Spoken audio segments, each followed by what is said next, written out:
Salve, salve, BaiaCasters! Estamos aqui ao vivo em mais uma noite encantada a partir da Roma Negra, Salvador, a maior cidade africana fora da África, estação primeira do Brasil.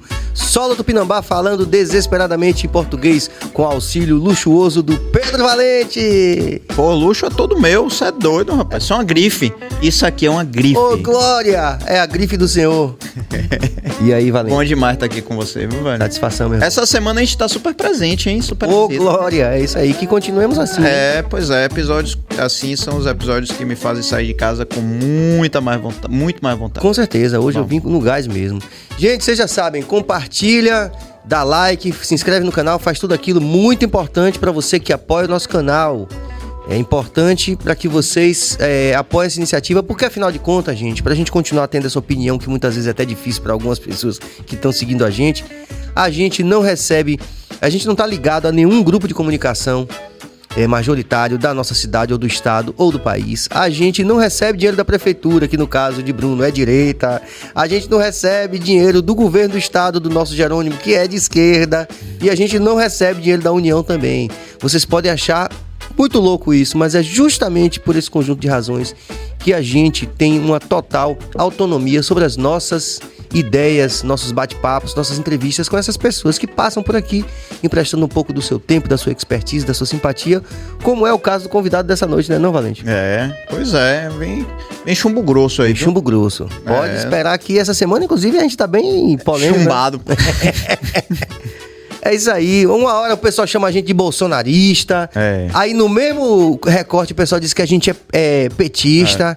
Aí eu digo, porra, bicho, mas é justamente aí que tá o lance, galera. O podcast não é feito para a gente passar 5 anos falando sobre o posicionamento político de Serginho, de Pedro, de Cabeça e de Billy. Boa. Posso só dizer uma coisa? Continue. Eu falei ontem aqui pra galera, vou dividir com vocês.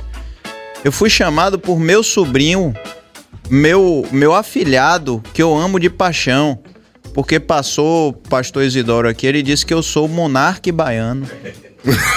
E quando eu soube disso no WhatsApp, Cabas. e quando eu soube disso no WhatsApp, gente, eu fiquei pensando se não seria de alguma forma uma forma de elogio, de reconhecimento. Só se for de exílio.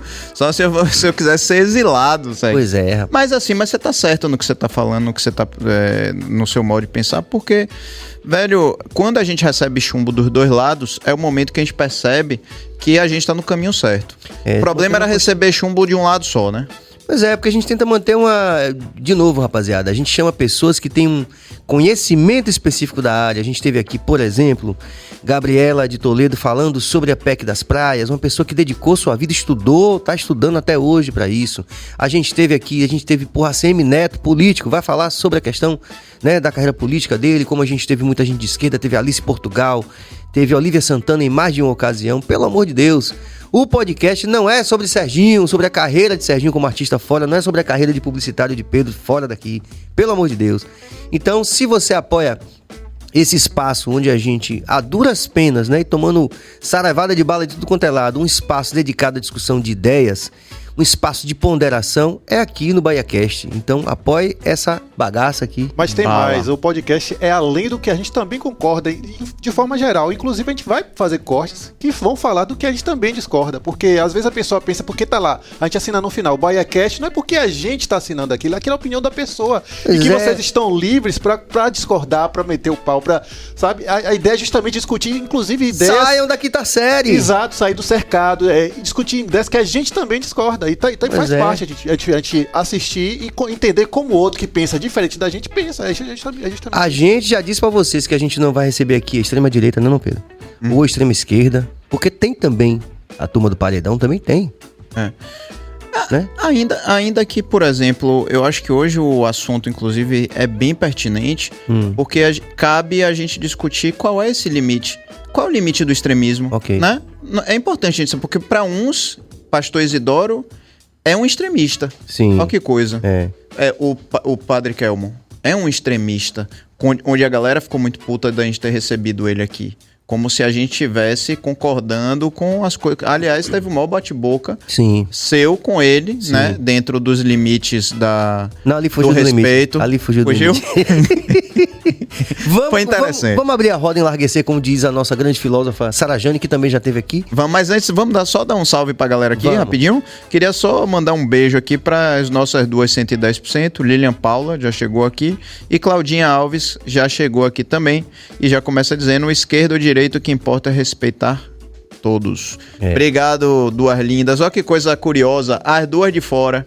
Uma do Rio, a outra de Minas. Foram as primeiras que se manifestaram. Obrigado pelo carinho de vocês, Cláudia, meus amores. Que é muito curioso, né? Que são pessoas de fora que são fiéis ao programa. É muito louco isso. É, muito louco. Muito bom. Então, só para não perder o mote, aqui a nossa equipe, nosso diretor técnico Walterson Cabeça, que já se manifestou essa noite, está muito motivado a falar de paradigmas e religiões e facções e essas coisas. Isso aí. E afins. Nossa produtora também, Suane Gomes, muito obrigado. A Moari também, que faz parte da equipe. Grace Zago, que passou aqui rapidinho no estúdio. O BahiaCast cresceu também com a chegada de vocês. E o nosso grande diretor, Jorge Billy, que está no andar de cima. Pare com isso, pô. Está no Nirvana, está aqui no andar de cima das instalações Desça, físicas. Billy, se você estiver nos assistindo, desça, venha pra cá participar também. Cala a boca, Monarca. Pronto, então feitas essas considerações iniciais, a gente gostaria de chamar aqui o nosso convidado dessa noite, que também é uma dessas pessoas que tem uma grande expertise na sua área. No final das contas, ele vai falar um pouco, começar delimitando, vou pedir que ele comece delimitando a atuação dele, porque ele também é, de certa forma, um profissional transdisciplinar, daqueles que a gente gosta, né? Que pode falar com propriedade sobre coisas que estão ali adjacentes, que são complementares. Então a gente vai falar com o professor e pesquisador, ele é professor da UFBA, o nosso Leonardo Nascimento. Tudo bem? E aí? Bem-vindo. Pedro, obrigado pelo convite, é um prazer estar aqui, né, num espaço como esse aqui de pluralidade de ideias, né, onde a gente pode discutir praticamente tudo, né? Sim, quase tudo. Quase tudo. Professor, a gente estava muito assim ansioso para a gente fazer esse bate-papo e queria que o senhor começasse delimitando a sua atuação profissional, né? Para as pessoas entenderem, porque tem uma coisa muito peculiar na sua trajetória profissional que tenho certeza que vai impactar a nossa audiência no sentido do desenvolvimento da nossa conversa. Tá. Bem, minha formação é um pouco caótica, né? Eu estava explicando para você, né? Porque eu fiz química na escola técnica, né? Cheguei a trabalhar no polo, estagiei na indústria petroquímica durante um tempo. Quando eu termino, ao invés de seguir na área de química ou de farmácia, como seguiam os outros colegas, eu fui para a área de psicologia. Eu resolvi fazer graduação em psicologia. E aí eu fiz a graduação em psicologia. Obrigado. Eu fiz a graduação em psicologia, mas durante a graduação eu já tinha uma afinidade muito grande por ciências sociais. Eu andava com as pessoas de ciências sociais, de sociologia, porque eram galeras, naquela época, na UFBA, ali em São Lázaro, eram galeras diferentes, né? Então, psicologia era o terceiro curso mais concorrido, então você tinha uma elite ali, né, dentro da universidade. Corte mais de classe média, digamos. Então, vamos dizer assim, psicologia era um curso de classe média, média alta. Ok. E sociologia, história, era o povão. Né? Então, mas os eu andava... hippies, os doidos... Os doidos, mas em compensação as pessoas mais críticas. Sim. Pelo menos do meu ponto de vista, naquela época eu sentia que eu tinha mais afinidade justamente por ter vindo da escola técnica com as pessoas de ciências sociais. Então, eu fui fazer... andava com a galera de ciências sociais. Quando eu termino a graduação, ao invés de fazer o mestrado em psicologia, eu vou para o mestrado em sociologia na Universidade de São Paulo. Tá? Aí fico lá, faço mestrado em sociologia. Depois na USP? Na USP. Termino o mestrado, volto e faço doutorado em sociologia. O problema todo aí, e aí eu estava te explicando antes aqui, é porque eu sempre gostei de tecnologia. Né? Sempre gostei de games, de computador. Quando eu estava na USP, né, eu montava computadores, né? Eu ia na Santa Efigênia, comprava as peças, chegava e as pessoas falavam, eu estou precisando de um computador. Ia lá, me deu o dinheiro, comprava as peças, instalava os softwares e vendia para a pessoa e cobrava um dinheiro por esse serviço. Engraçado, teve uma fase que isso daí era um ofício que muita gente tinha, né? Muita gente fazia isso, né? Comprar separadamente... Às vezes dava conflito de placa, não tinha esses negócios todos. Exatamente. E aí vocês resolviam essas coisas todas aí. Eu resolvia, né? Porque assim, antes as pessoas compravam, vamos dizer, o computador a retalhos, né? Isso. Você comprava, que você quisesse ter uma máquina boa, não valia a pena você comprar uma máquina pronta, um computador montado. Aí você tinha que comprar aos pedaços, montar a máquina que você conseguia ter uma máquina boa. Então eu trabalhava com isso, mas como eu estava te dizendo, eu nunca imaginei que essa expertise ou esse conhecimento com métodos digitais, com computação, poderia servir para ciências sociais. Só que quando eu termino o doutorado, no meio do doutorado para o final, eu percebi que tinha uma área de afinidade dentro das ciências sociais, uma área nova que era a sociologia digital e, mais recentemente, uma outra área chamada ciência social computacional, que é uma tentativa de articulação entre ciência de dados, ciência da computação e as ciências sociais. Então eu trabalho com isso. E isso é legal, por um lado, eu gosto muito, mas me traz alguns problemas, como eu estava mencionando, entendeu? Porque o pessoal de humanas, eles acham estranho, né? Que um cara de humanas goste de computação, ou saiba programar, por exemplo. Então o cara olha assim, pô, é estranho isso não é ciência uma espécie de patinho feio, né? É um patinho feio. É. Porque a gente vem de talvez da nossa geração, eu estou arriscando aqui, fazendo um grosso cálculo aqui, que somos da mesma geração, existia uma mística no ar, né? De que humanas eram algo que não tinha... você não tinha interseção nenhuma com as exatas, né? Então, se você partisse para as exatas, você não tinha nada a ver com humanas, né? Então, você pensar, por exemplo, que computação com ciências sociais, realmente, de fato, até para mim, é uma surpresa. E Sim. existe como posso dizer, esse campo de estudo. Então... Agora existe, sobretudo porque, como a gente também estava conversando antes, Sim. Os últimos 20 anos, as tecnologias digitais praticamente invadiram todos os âmbitos da vida da gente. Verdade. Ou seja, não dá mais para a gente pensar o mundo destituído dessas tecnologias. Eu estou aqui com 2 computadores aqui perto de mim, né? Assim, 2 celulares, né? Vocês estão com seus celulares aqui. A gente precisa todo de um aparato de computação. Isso está sendo transmitido em diversas redes sociais. Então, assim, essas redes sociais estão em toda parte, essas tecnologias digitais estão em toda parte. E, obviamente, que isso impactou a maneira que a gente se relaciona uns com os outros. E aí, obviamente, que as ciências sociais precisou, ou precisa fazer, ou está fazendo um upgrade, vamos dizer assim, né? Uma atualização para poder dar conta disso que está acontecendo entre nós, entendeu? Como é que isso está afetando a gente, né? E aí se aproxima um pouco do que eu estudo, que é essa coisa do extremismo nas redes sociais. Vamos lá, então, extremismo nas redes sociais, né? A gente colocou no recorte como houve lá, apareceu a palavra bolsonarismo, mas a gente não pode também perder de perspectiva que o extremismo político não é somente enviesado para a direita. O extremismo político pode ser de esquerda também, a gente pode ter esquerda radical também. Sim. Como é que... Você tem extremismo de toda forma, relacionados a diversas, vamos dizer assim, correntes ideológicas, entendeu? A extrema-direita não é só um. Só que no meu caso específico, a minha pesquisa, Sim. Eu dou privilégio, ou como eu entrei inicialmente pela coisa da desinformação, que a pesquisa, ela começa, minha pesquisa especificamente sobre o Telegram, ela começa em 2021, né? Ou seja, no meio da pandemia, né?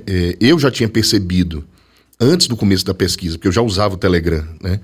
Que tinha muita desinformação sobre a pandemia rolando em grupos e canais do Telegram, ou seja, o pessoal falando sobre ivermectina, sobre cloroquina, sobre um monte de cura mágica, tal. E, de repente, essa percepção que eu tinha, que ainda era uma percepção incipiente, ela se converteu num projeto de pesquisa. E aí, a partir do momento que eu fui analisando a desinformação, né, eu vi que próximo à desinformação tinha muito discurso de ódio. Uhum. Ou seja, a pessoa que desinformava, os grupos que desinformavam, tinham pessoas nos grupos e canais que também proferiam discurso de ódio contra minorias, todas elas, né? O que é uma postura eminentemente de extrema-direita, nesse caso. De extrema-direita, e eles eram muito partidários ou muito favoráveis à candidatura do ex-presidente. Então, a candidatura ou ao próprio presidente, que ele já estava no poder, né? Então, o recorte da minha pesquisa foi esse, mas eu concordo com você que existem extremismos de todos os lados. Agora, uma coisa que eu acho interessante a gente já tentar debulhar aqui é exatamente esse limite do extremismo. Por quê? Porque também tem se usado muito esse termo extremista para poder desqualificar a fala do outro, a posição do outro. Né? A gente vê muito isso, Serginho. Alguém fala alguma coisa e fala assim, não, mas você é extremista, você é de extrema direita. Né? Então assim, eu, por exemplo, eu tenho um alinhamento mais à direita, eu sou, Serginho, um alinhamento mais à esquerda. Mas não é que eu acho, eu tenho a certeza que eu estou longe do extremismo. Eu me alinho mais à direita. Mas muitas vezes, em qualquer tipo de discussão, a pessoa vem dizer assim, mas você é de extrema direita. Bota o extrema para poder nem começar uma discussão. Então, primeira coisa, vamos tentar colocar aqui para você aonde começa a extrema-direita. Tá. Eu vou falar um pouco baseado nos dados que eu coleto, né? Eu estou falando de grupos extremistas, né? Grupos que, por exemplo, compartilham vídeos, por exemplo, de linchamento de mulheres, né? Grupos que compartilham mulheres sendo espancadas, porque, por exemplo, esses grupos masculinistas, como a gente chama, né, na pesquisa, eles acreditam que as mulheres, na verdade, são culpadas, né? Que do ponto de vista deles, né, elas são responsáveis por toda a crise moral que a gente está passando e que, por isso, elas mereceriam isso que eles ficam compartilhando ali. Isso, né? Seria no Telegram. Isso, no Telegram. E quantas pessoas dentro de um grupo desse? Isso é bem interessante, porque assim, o Telegram, eu não sei se as pessoas conhecem ou tem familiaridade, tá bom. Ele é um mensageiro instantâneo, similar ao WhatsApp, né? Mas ele tem características, técnicas particulares. Por exemplo, ele tem uma coisa chamada canais e tem uma coisa chamada grupos. Nos canais, o número de pessoas que podem se inscrever é ilimitado, não tem limite. Só que a diferença é que apenas um administrador manda as mensagens para todos aqueles que estão inscritos no canal. No caso dos grupos, o limite máximo é 200 mil pessoas e qualquer um pode mandar mensagem, né? Esses grupos, eles podem ter 5, 10 mil pessoas inscritas, os grupos, né? Esses grupos especificamente que eu tô te falando. Certo. Me diz o número, por exemplo, um grupo em que as pessoas compartilham vídeos de mulheres sendo... 1.500, 2.000 pessoas em torno. Né? Tem grupos, por exemplo, especializados em racismo. Grupos que eles estão ali, entendeu? Pegando teorias racistas, junto com memes, junto com opiniões, junto com fotos de pessoas reais e compartilhando, né? E disseminando aquelas ideias. E disseminando aquelas ideias, né? Tem, assim, você vai encontrar um espectro grande aí de extremismo, como você estava me dizendo, né? E o problema é que eu acho que a gente realmente tem, por conta dos últimos anos aí, uma dificuldade. Eu não sou cientista político, né? Então eu não quero já enveredar por uma área que eu não sou especialista, mas as pessoas estão cada vez mais com um pouco de dificuldade de tolerar divergência. Por isso que eu quis estar aqui nesse espaço no BahiaCast, porque essa ideia de você conseguir ouvir o outro, né? Que você consiga sentar na mesa, todo mundo junto, e debater, é fundamental e importante. Então, quando eu estou falando de extremismo, da minha pesquisa, eu estou falando realmente de posicionamentos extremos, né, que conduzem à violência deliberada contra determinados grupos. Né? Grupos que, por exemplo, que acham que o Nordeste não presta, ou as pessoas do Nordeste são inferiores, e que, por isso, eles deveriam, o Brasil deveria se separar, ou os nordestinos deveriam ir embora, né? Pra onde? Quem sabe? Ou pra debaixo da terra ou pro mar, entendeu? Mas não deveriam estar aqui. Então, é um posicionamento extremista aí, de violência direcionada a determinados grupos. Só que você tem um espectro aí, né? Pra você ter ideia, eu tenho um grupo que faz isso, eu tenho um grupo de violência mesmo, mas eu tenho um grupo, por exemplo, de anti-vax. Que eles não estão necessariamente proferindo, dizendo que vão agredir, ou estão proferindo, mas eles estão ali compartilhando dados científicos, entre aspas, entendeu? Porque às vezes supostas evidências científicas, ou às vezes artigos que foram publicados, mas ainda não foram referendados, né, os chamados pré-prints, e que efetivamente eles não vacinam suas crianças. Né? E aí, é uma forma de violência isso, você não vacinar uma criança e ela ter sarampo ou poliomielite, aí é um outro debate que a gente vai ter.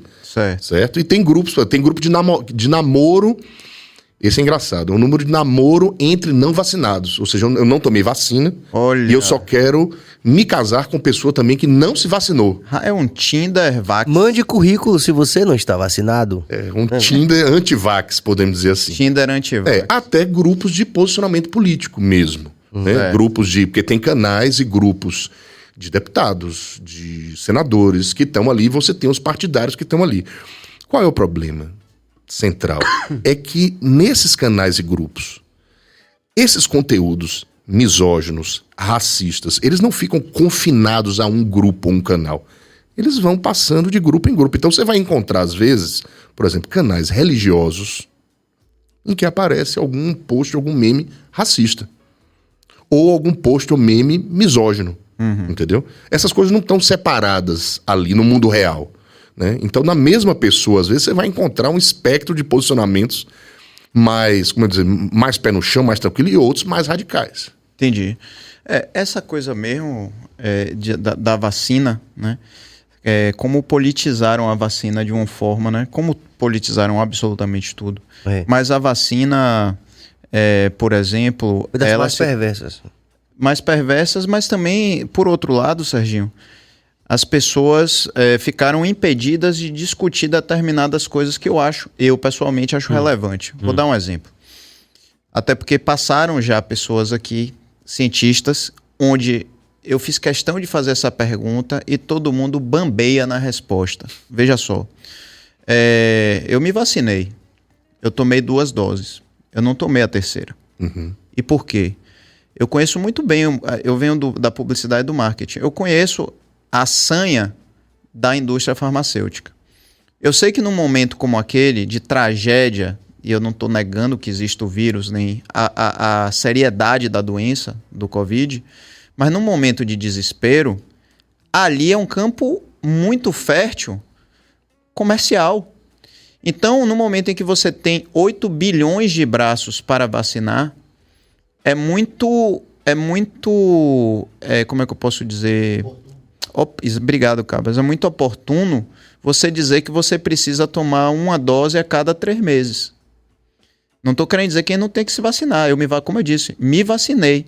Mas era inquestionável o número de doses. Quando eu vi, a gente já estava na 4ª dose, 5ª dose, 6ª dose, sendo que a gente não tem nenhuma doença, não existe nenhuma doença que a gente se vacine tanto quanto o Covid, que ali poderia ter, sim, um interesse comercial também por trás. Então, a gente não poderia abrir a boca para falar isso, porque senão eu era extrema-direita, senão eu era negacionista. Então, termos a possibilidade da gente discutir certas coisas é um efeito colateral, não poder discutir, é um efeito colateral dessa coisa de você apontar o extremismo. Não, você é extremista. Entendi. Então, você não pode falar. Você entendeu o que eu estou dizendo? Eu entendi. Eu venho da área da psicologia. Né? Minha dissertação foi sobre... Minha dissertação foi um pouco sobre psicanálise e minha tese de doutorado foi mais sobre psiquiatria. Então, eu tenho amigos psicólogos, tenho amigos psiquiatras, então eu sei, por exemplo, da força que a indústria psiquiátrica tem nos remédios, né? Se a gente pegar dados da Anvisa, né, a quantidade de Rivotril que é consumido no Brasil, entendeu? Acho que consome-se mais Rivotril do que farinha, né? Farinha para botar no feijão, né? Então eu seria, sei lá, completamente equivocado de negar a existência de interesses comerciais na grande indústria farmacêutica. Ponto. Só que a gente tem que imaginar também que, por exemplo, acreditar... Veja que eu vou discordar de você, mas de leve. Não, mas fique bem à vontade. Não. Se você achar que eu tô falando uma grande besteira, você fala isso, né, Serginho? A gente não se... Aqui é lugar de discussão. Não, tranquilo. Tudo bem. Não, você não está falando uma grande besteira. Então, tem um posicionamento da indústria farmacêutica que está interessada em lucro. Ponto. Maximizar o lucro. Maximizar o lucro. Só que, por outro lado, eu pelo menos confio nas instituições de saúde do Brasil, né, no Ministério da Saúde, nos especialistas que estão lá, ou seja, nos técnicos governamentais que estão lá, que eles são um anteparo para esses interesses, entendeu? Porque a gente imaginar que essas indústrias, elas têm poder econômico, tem interesse, tem. Só que o poder delas não é ilimitado, existe uma correlação de forças, né? Existe uma Agência Nacional de Vigilância Sanitária, eu tenho amigos que trabalham lá. Então, eles estão lá... eles não são... não é como eu e você aqui que está só colocando o braço. Eles estão lá avaliando se é necessário. Então, existe um posicionamento, vamos dizer, científico que diz se você deve ou não e qual é a frequência. Eu não sou especialista nisso, né? Sim. Mas eu sei que, no caso do vírus da Covid, ele tem uma mutação. Tanto que no caso da gripe também, eles mudam depois de algum tempo e por isso que você precisa tomar outras doses. Você está certo, mas 1 por ano. Você não toma vacina de gripe mais de 1 por ano. É 1 por ano. Mas você concorda comigo que existe assim, não é a gente tem que imaginar, o mundo, ele é realmente multipolar e assim, as pessoas têm... existem forças ali, e correlação de forças que se encontram, Entendeu? A indústria farmacêutica pode vir e querer vender remédio de qualquer jeito, mas existem profissionais de saúde que vão dizer, não, isso aqui não está certo e não vai ser assim. Porque existe uma política nacional de saúde que impede como é que vai ser e de que forma vai ser distribuídas as vacinas. Essa é uma coisa, né? Agora a gente tem que pensar, por exemplo, no caso dessa coisa anti-vax, que a gente acabou parando nisso, por exemplo, poliomielite, Você vê a criança ali naquela sarampo, né? Está se tornando um problema no Brasil. Recentemente, o laboratório que eu faço parte, que é o Laboratório de Humanidades Digitais da UFBA, a gente, há 2 meses atrás, soltou um relatório sobre antivacinação, né, durante 2 anos. É impressionante. É um problema grave. O fato de que, sei lá, se 20%, 30% das pessoas não se vacinarem, crianças, isso é um problema para o Brasil como um todo. Claro. Porque doenças que a gente não via vão retornar. Né? Então isso né? E o que é que mais me surpreende, né? Aí já para jogar uma coisa de polêmica, me surpreende às vezes ver colegas que aderem a esse tipo de posicionamento, entendeu? Que não vacinam seus próprios filhos, né? Então é surpreendente. É assim, só para a gente passar do assunto vax e anti-vax, é que eu acho que aí existe uma diferença muito grande entre uma pessoa dizer assim, eu não vacino meu filho porque é coisa chinesa, porque vai implantar o chip, porque vai mudar o DNA, porque não sei o quê. E você simplesmente olhar pelo olhar mercadológico, que é o que eu penso, e dizer, rapaz, são 8 bilhões de braços, essa é uma doença nova que causa um terror e que quando o terror está instaurado, é mais fácil você fazer as pessoas assumirem que tem que tomar 3 ou 4 doses por ano. Quem está pagando isso são os países. Os países que dizem assim, não vou... que ninguém fez, né? Não vou vacinar. Meu amigo, cai presidente, cai primeiro-ministro, a zorra toda. Ou seja, nesse momento é o momento mais fértil do mundo, na minha opinião, da indústria farmacêutica querer deitar e rolar. Não quero dizer que a gente não tem que se vacinar. Me vacinei e vou me vacinar 1 vez por ano. Não vou, por exemplo, tomar 5, 4 por ano. Eu não vou tomar, porque eu já peguei Covid diversas vezes a partir de um determinado momento. Eu não conheço mais ninguém, posso estar errado, mas pelo menos no meu círculo, como já teve de gente complicar seriamente. Ou morrer. Ou morrer, mas ficar ali no oxigênio e tudo mais. Então, 4 vacinas por mês, meu irmão. Para quem não gosta de agulha também é pau. Mas esse elemento de não gostar de agulha, você só falou no final. Viu? Vamos lá. Mas ainda tentando, né, manter aqui. Gente, vocês podem, inclusive, fazer perguntas aqui com o professor Nascimento. Vocês interajam, é muito importante a interação de vocês aí. Com certeza já apareceu alguma coisa aí, né, Capas? Daqui a pouco a gente vai começar a monitorar.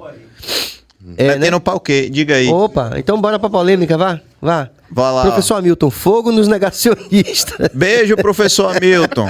Vira o braço pra eu vacinar você. Mas ele não quiser que é você, né? Tô brincando. Vamos lá.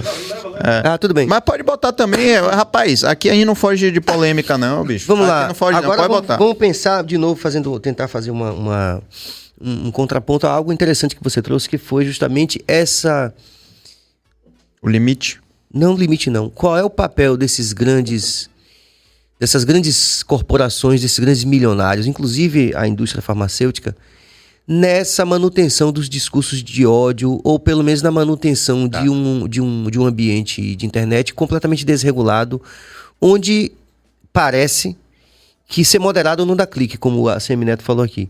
Quer dizer, que as pessoas começam a adotar uma postura meio cínica, tipo assim, eu vou falar mesmo qualquer coisa, mesmo que não seja verdade, eu nem acredito nisso, mas isso vai dar like, vai trazer dividendos ou políticos ou financeiros para mim. Como é que essas grandes corporações, o papel dessas grandes corporações, como Google, como um Tesla, como o Zuckerberg, como Meta, Facebook. A Meta, isso. Como é que a gente consegue ter uma apreciação verdadeira do perigo dessa coisa que está acontecendo? Tá. De acordo com sua pesquisa. Olha, uma das coisas que a pesquisa, assim, que eu acho que é a cereja do bolo, é o fato de que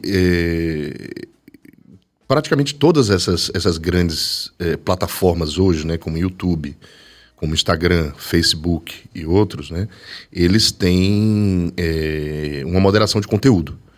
Então eles estão ali, eles controlam o que aparece ali, ou seja, não é possível, não dá para você fazer tudo ali dentro, né? Ou seja, a moderação ela pode ser lenta, ela pode ter problemas, né? Porque geralmente existe uma moderação automatizada, né? Que é treinada predominantemente em língua inglesa. Então, quando ele se depara com outros idiomas, como o português, ele pode ser mais lento ou ter dificuldades, né? Existem equipes em diversos idiomas que fazem isso, tá? Mas o que a pesquisa descobriu? Que as pessoas que propagam desinformação e propagam discurso de ódio, elas vão combinar as plataformas. Elas vão articular as plataformas para fazer com que o conteúdo desinformativo ou de discurso de ódio se dissemine e consiga chegar em todas as pessoas. Vou dar um exemplo. Né?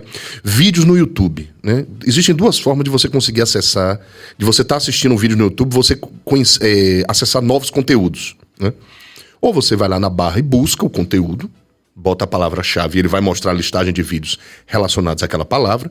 Ou, à medida que você vai assistindo o vídeo, ele vai sugerindo ao lado, assista esse também que é parecido e tal. E aí você vai clicando e vai acessando, né? Você bota BahiaCast, vai aparecendo um, depois vai aparecendo outro, de repente eu vejo um monte de vídeos relacionados, ou de outros podcasts e tal, mas daquele mesmo formato, certo? Esse material, esses vídeos que são sugeridos ou encontráveis, vamos dizer assim, na busca do YouTube, tá? Eles são completamente diferentes dos vídeos chamados não listados, que são vídeos que não aparecem ali, ou seja, o conteúdo está no YouTube, mas ele não é sugerido a ninguém. Aí, geralmente, esses conteúdos não listados, o que é que ele vai fazer? Né? Geralmente eles têm, os que têm, obviamente, conteúdo desinformativo e de discurso de ódio. Ele vai utilizar uma outra plataforma para disseminar esse vídeo. Na verdade, só para deixar claro, esses não listados são aqueles que, por exemplo, você só acessa se você tiver o link, né? Só acessa se você conhecer o link. É como se ele não é como se ele tivesse meio privado. É meio privado. Ele tá oculto, né? Ele tá oculto ali no YouTube. Aí ele pega o vídeo, joga no Telegram ou joga no WhatsApp, faz a disseminação desse vídeo por uma outra plataforma que não tem essa moderação que tem no YouTube. Esse vídeo, ele se dissemina com muita velocidade, porque o Telegram você tem um número grande de pessoas, seja nos canais que é ilimitado ou nos grupos, e as pessoas acessam o vídeo e começam a ser remuneradas por isso. Né? Porque aí eu acho que a gente chega no ponto central que a gente estava falando. Quem trabalha com desinformação, ou quem propaga desinformação e discurso de ódio, boa parte das vezes está trabalhando para isso. Porque é um modelo de negócio. Dá dinheiro você desinformar. Porque as pessoas vão querer clicar no link para ver, né? Para conseguir ter uma informação que supostamente não passa na mídia real, né? Ou na mídia vendida. Aí o cara clica para ver, né? Discurso de ódio, você vende camiseta, você vende broche, você vende vende livro, né? Com fake news. Então existem grandes grupos ou pessoas que trabalham, uma coisa que impressionante da pesquisa, que você vê que tem gente que a gente consegue, como a gente coleta dados em tempo real, isso é uma outra característica da pesquisa, a gente percebe que tem pessoas que acordam 8 da manhã, começam a postar no grupo e nos canais, usuários, e postam até 5 da tarde, depois para. Vão para casa dormir. Isso acabou. Plantão, acabou o expediente, né? E pela regularidade do tempo das mensagens e pela sofisticação de conteúdo, a princípio não parece bot. Entendeu? Até porque bot não dormiria, né? Não pararia de 5 da tarde, né? Não iria ali para tomar sopa, tomar uma cerveja, descansar, tá? O bot não descansa. Então, o que acontece? Voltando à pergunta que você me fez, as grandes big techs, primeiro, elas têm uma responsabilidade nesse conteúdo, elas estão, em certa medida, tomando algumas ações contra isso, mas essas ações não são necessariamente eficazes para conter esse conteúdo. Né? E uma outra coisa dramática é que essas pessoas que trabalham com esse tipo de desinformação, discurso de ódio, né? O extremismo, eles são muito hábeis em manipular as redes ou de entender o funcionamento do algoritmo para fazer com que as mensagens cheguem àquela pessoa, né? Muitas mensagens que os caras mandam são assim, ó, compartilhe no WhatsApp de sua tia, de sua avó, para poder fazer com que o conteúdo chegue nessas pessoas. Como é que você explica isso, professor? Por que essa grande habilidade ficou na mão da direita? Explica aí, porque para mim existe realmente uma habilidade maior da galera da direita em fazer isso, já tem algum tempo, né? Do que a esquerda. Qual foi o caso? São mais moderninhos? Olha, eu fico com medo de fazer algumas afirmações gerais assim, mas eu vou chutar, né? Primeiro que tem uma diferença geracional aí, né? Eu acho que os grupos, né? No caso, os grupos do PT que estão no poder já há muito tempo, né? Eles meio que perderam o bonde disso aí, né? As tecnologias estavam aí, né? E na verdade, eles cresceram a partir do corpo a corpo, né? Como é que os partidos de esquerda se formam? Assim? E muita coisa de sindicato, né? De sindicato, mas de igreja, né? Do estabelecimento de relações proximais, de uma rede de cuidados que você fazia, né? Quando eu estava na escola técnica, você tinha os partidos todos lá. E você tinha os partidos, você tinha que se posicionar com a sua orientação. O pessoal perguntava. Quando eu cheguei na escola técnica, primeiro dia, eu calouro.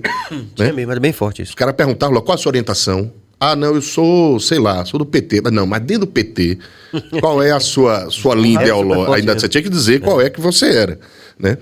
E eu acho que a partir do momento que ele se institucionaliza, ele vai deixando de lado um pouco essas redes de solidariedade, né? E aí vem esses partidos contrários ao que estava aí, ele é predominantemente jovens, né? Que estão aí.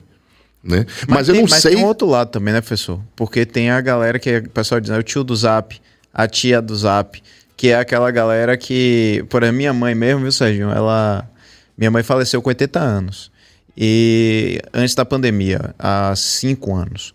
E aí ela fazia assim pra mim, você viu que não sei. Aí me dizia uma notícia assim, completamente fora de. Estapafúrdia. Estapafúrdia. Aí eu dizia, mãe, onde é que você viu isso? Saiu na internet. Ela dizia, saiu na internet, era como se fosse o antigo, saiu do Jornal da Globo, saiu do Jornal Nacional, como se fosse isso. Para ela, se aquilo era uma notícia, não importava se era numa plataforma nova, era uma verdade absoluta. Uhum. Então a gente vê muitos senhores e senhoras que acreditam nas fake news e você não consegue dizer que aquilo é uma fake news. Mas eles são os consumidores. Isso. Eles não são as pessoas que conseguem dominar as redes e produzir o conteúdo. Entendi. Sabe uma coisa que a gente percebeu, Pedro? Que dentro do Telegram tem muito experimento. Telegram ou Telegram? Às vezes eu fico alternando a tônica da palavra. Eles fazem muita experimentação, né? Eles jogam determinada temática, né, para ver como é que vai ser a reação dos grupos e canais. E quando eles percebem que tem um engajamento muito grande, aí o conteúdo salta do Telegram e vai para as plataformas que a gente chama de superfície. Pro Instagram, aí vira uma postagem do Instagram, pro YouTube e tal. Então, é como se fosse juntar a fome com a vontade de comer. De um lado, você tem pessoas habilidosas em manipulação de redes e de todas as plataformas, né? Você tem grana, que essas pessoas estão ganhando dinheiro e também estão sendo abastecidas com dinheiro, provavelmente, para poder fazer esse trabalho. E eles sabem fazer com que produzir o conteúdo que vai chegar no tio ou na tia do Zap, né? Para fazer com que mobilize afetivamente, né, afetivo politicamente as pessoas. Os caras são incríveis com isso, né? E as temáticas se repetem, né? A gente agora tá começando uma pesquisa com a extrema-direita do Canadá, Estados Unidos, Itália e França. Índia também. E aí você percebe que são temáticas parecidas em diferentes idiomas, em diferentes países. Coisas que mobilizam, por exemplo, essa coisa de proteger a família, de proteger as crianças, que as crianças estão em perigo, né?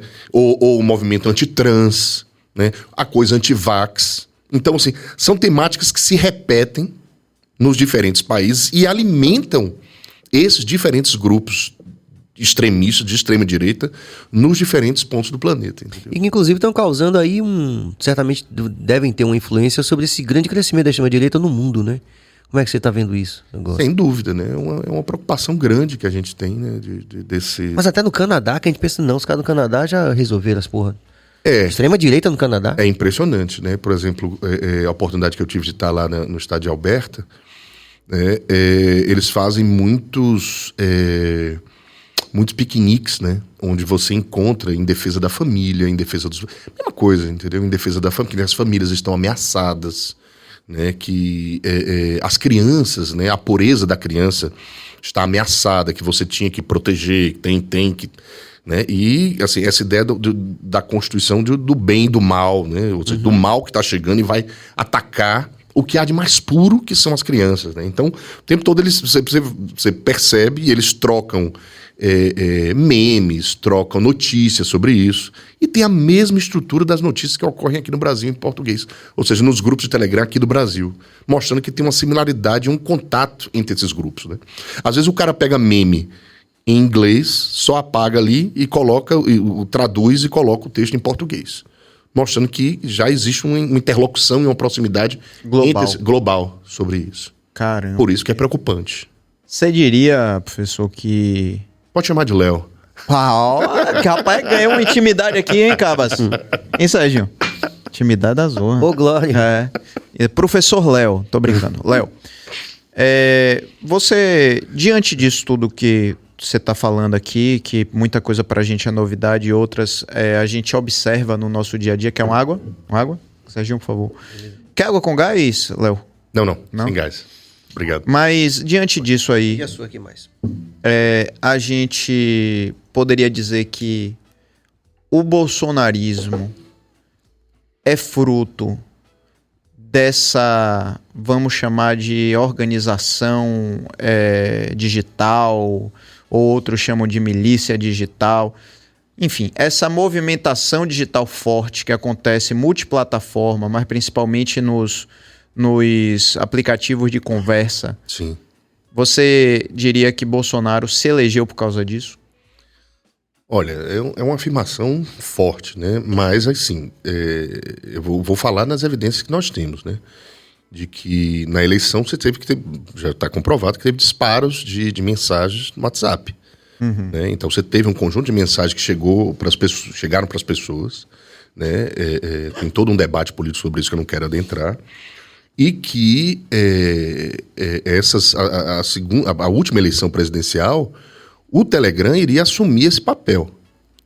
Tudo indicava, né? Tanto que a gente tem uma timeline que a gente mostra que a partir de 2021, assim, o número de grupos de apoiadores, né, aumenta exponencialmente. Inclusive, o próprio governo começou a disponibilizar serviços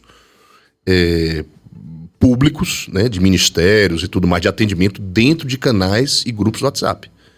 Tá? Isso aí aconteceu, tem reportagem sobre isso. Mas, não sei se vocês perceberam que o Telegram começou a receber sanções, sobretudo do Supremo Tribunal Federal, né? O ministro Alexandre de Moraes teve um papel grande nisso, de se colocar diante de coisas que aconteciam no Telegram, né? Vazamento de coisas, né? de disseminação de ódio e tal. Então, essas redes, elas têm um papel fundamental, e tiveram um papel fundamental, para responder sua pergunta, na ascensão, vamos dizer assim, do bolsonarismo, mas porque as redes elas conseguiram sintetizar e disseminar coisas que estavam no caldeirão do que é o Brasil, né? O profundo ódio de classes, né? O racismo, a discriminação. Então, todos esses elementos danosos que nos constituem enquanto sociedade, né, foram capitalizados por essas redes, certo? E em termos de regulamentação para o que vem aí, para as próximas eleições, como é que está esse panorama? Já é mais otimista em relação a poder, independente de quem sejam os grupos, né, de que se pode barrar nessas redes sociais esse tipo de manobra? Rapaz, você não pode perguntar pro cientista social se ele vai ser otimista. Ele nunca vai ser otimista. Ele sempre acha que as coisas vão piorar. Sempre acha, né? Olha, eu acho que, assim, tudo indica né? E aí eu fico com medo de não fazer aqui uma profecia autorrealizável, né? De ficar falando até acontecer aquilo que eu estou falando aqui. Mas que a inteligência artificial vai ter um papel importante nas próximas eleições e nas nossas vidas em geral, né? Recentemente, um relatório da OpenAI mencionou 3 casos de utilização da inteligência artificial, né? Eles disseram que não, foi utilizado, né? O ChatGPT foi utilizado para a produção de conteúdos desinformativos, né?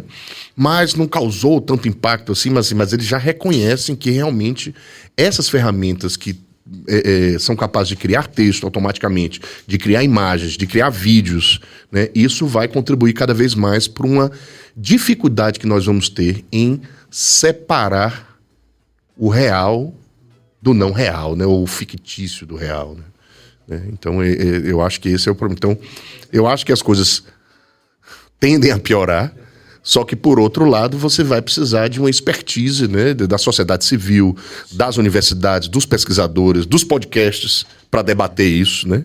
Para a gente conseguir se colocar diante desse novo desafio que é a inteligência artificial. Vocês viram que agora já tem um Quero botão, mais água, por favor. Tem um botão no Instagram. Você viu, Cabas? Dizendo, quando você posta, você tem que marcar dizendo se aquilo é inteligência artificial ou não. Você viu isso, Léo?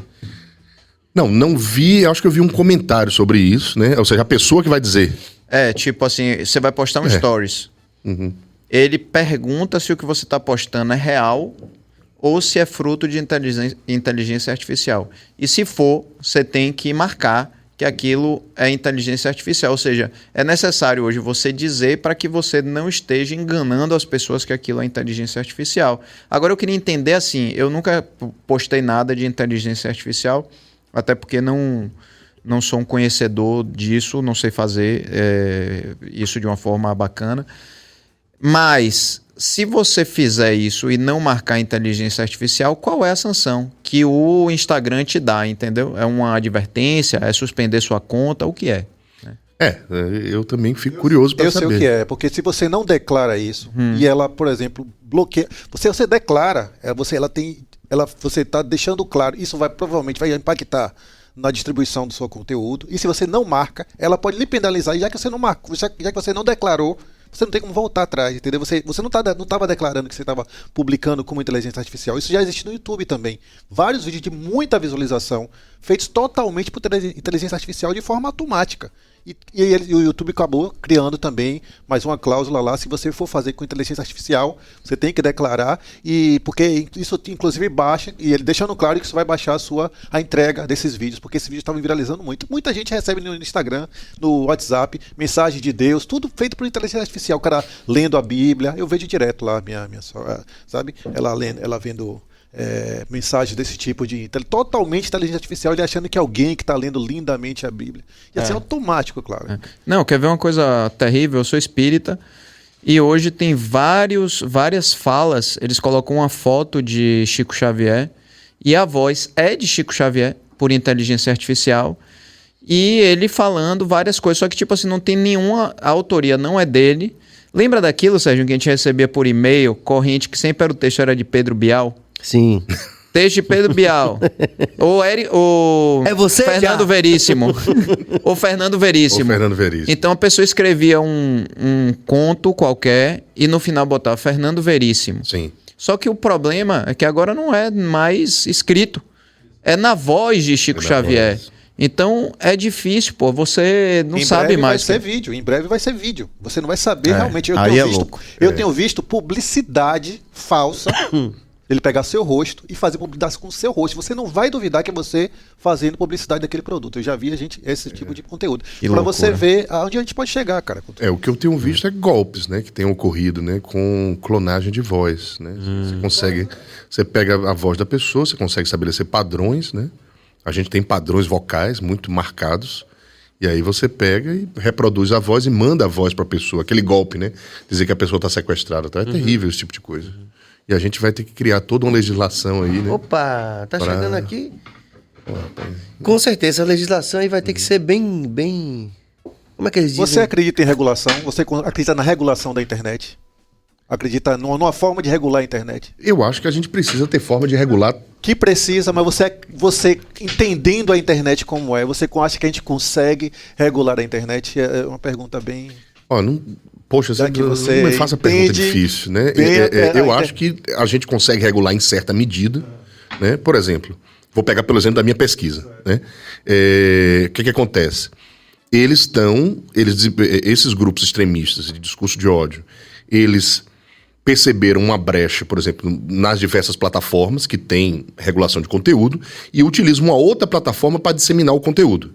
A partir do momento que eu, como pesquisador, e por conta das próprias características técnicas do Telegram, eu consigo, com técnicas computacionais, perceber que eles estão fazendo isso, e isso vai auxiliar o gestor público, que vai elaborar as leis, a criar, a aprimorar, vamos dizer assim, uma forma de regular. Como é que regula isso? Eu vou te dar um exemplo no Telegram. O Telegram consegue saber de onde é que veio o link, os links de entrada e saída. Ele consegue ver onde é que estão. E as plataformas também. O YouTube consegue saber de onde esse vídeo aqui que ele está acessando, a pessoa clicou onde para poder chegar nele. A pessoa veio do Telegram. Tá. Então o que está acontecendo aqui? Por que esse vídeo está vindo principalmente do Telegram? Né? Por exemplo, essa pesquisa que eu desenvolvo, ela tem uma parceria com a Universidade Federal de Santa Catarina e a professora Letícia Cesarino, né, que hoje é uma especialista no bolsonarismo. Né? Então, e agora eu vou parafrasear ela. A professora Letícia, ela acredita que a gente precisa ter regimes especiais da internet durante o período eleitoral. Então, você não vai regular tudo, mas assim, durante as eleições, você precisa segurar um pouco o pé no acelerador, né? Você mudar um pouco os padrões de disseminação de conteúdo. E aí você consegue segurar um pouco, manter uma certa normalidade durante momentos, vamos dizer, críticos para a democracia. Só que, obviamente, que as empresas não vão querer fazer isso. Por quê? Porque isso, no momento que eles segurarem ali durante as eleições, a gente vai conseguir perceber que olha para isso. Como é que essa rede funciona? Quando não tem, quando eles não deixam... Sim. Quando eles não soltam as rédeas. Olha como é que ela funciona. Então a gente vai conseguir diferenciar. Né? Então eles têm medo disso. Tá? Mas eu sou totalmente a favor de que a gente tenha, assim, vamos dizer... Estado de exceção. Não é essa palavra, é muito forte. Muito forte, né? É muito forte. Curfew também não. Não, peraí. Pelo amor de Deus, não. Períodos especiais, okay, onde você vai modificar um pouco a regulação das plataformas para que ela não cause mais danos para a democracia, tal como vem causando. Tipo, pode beber, mas se beber, não dirija. Tipo, ok.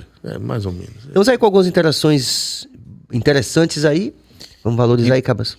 Eu pedi para Cabas, viu, Serginho, colocar aí depois das suas interações, um vídeo, rapaz, que eu recebi de Ayrton Senna, uma fala completamente doida. Aí eu olho assim, ouvi a voz de Ayrton Senna, né? Sim. E ele falando umas coisas que é tudo de inteligência artificial.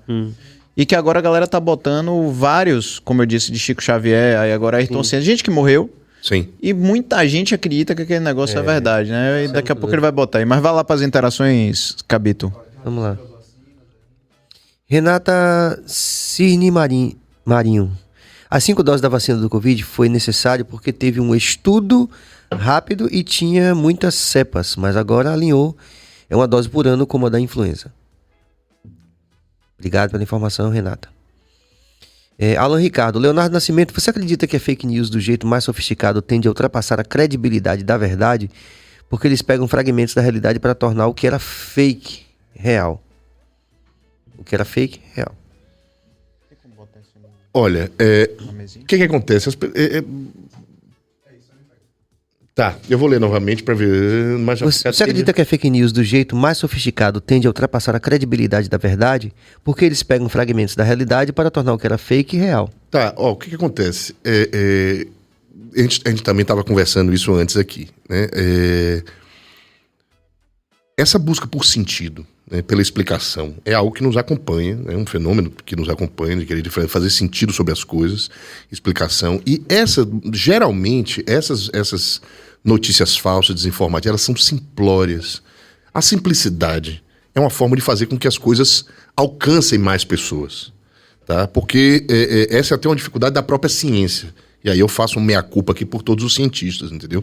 A verdade sobre o mundo social, né? A verdade sobre as coisas e a verdade sobre o mundo social que trata a sociologia e as ciências sociais é algo complexo de dizer. Porque demanda... As pessoas não gostam de complexidade. As pessoas não gostam porque é difícil, é chato, né? Porque, para eu explicar sociologicamente para uma grande... eu faço isso com os estudantes, né? Porque o estudante chega na graduação, ele chega com o ponto de vista do senso comum. Ou seja, extra-acadêmico, não científico. E eu preciso dar um choque, vamos dizer, nele para que o estudante aprenda. Então, ele precisa adquirir uma certa complexidade linguística, uma certa complexidade conceitual para você conseguir entender.